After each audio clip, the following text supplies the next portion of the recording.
Hello నమస్తే. మళ్ళీ పచ్చడి చూపిస్తుంది ఏంటా అనుకుంటున్నారు కదా? అవునండి. మరి మనం మాగాయ పెట్టుకోలేదు కదా సమ్మర్లో. మాగాయ ముక్కలని ఉప్పులో పోసేసుకుని ఓటా ముక్కలు కలిపేసుకుని పెట్టుకున్నాం.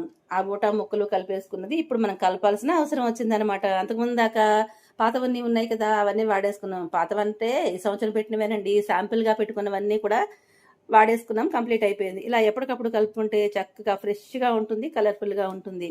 ఇదేమో మాగాయ అండి. మాగాయ ఇప్పుడు కలిపాను, చూసారా ఎంత బాగుందో. ఇంగువ వాసన గుమగుమలు ఆడిపోతుందండి. పుల్లటి మాగాయ అనమాట. ఇదేమో టొమాటో పచ్చడి అండి. టొమాటో నిల్వ పచ్చడి. మన సమ్మర్లోనే టమాటాలు తక్కువ రేట్లో ఉన్నప్పుడు తరిగేసి నేను ఉప్పులో పోసుకుని ఎండబెట్టుకుని ఇలా 2 ఊటా ముక్కలు కూడా కలిపేసుకుని పెట్టేసుకున్నాను. ఇది కూడా కారం కలుపుకున్నాను అనమాట. ఆవాలు, మెంతులు, ఇంగువ వేయించేసుకుని పొడి చేసుకుని కలిపేసుకుని రెండింటిలోనూ కారం కలిపేసుకున్నాను అనమాట. ఇదండి. ఇదిగోండి, ఆయిల్ కాచుకుని పోసుకోవాలి. ఈ నూనె మిగిలిందనమాట. ఈ మిగిలిన నూనె మనం గోంగూర పచ్చడి ఎలాగో చేసుకుంటాంగా, గోంగూర పచ్చడిలో కలిపేస్తే అయిపోతుంది.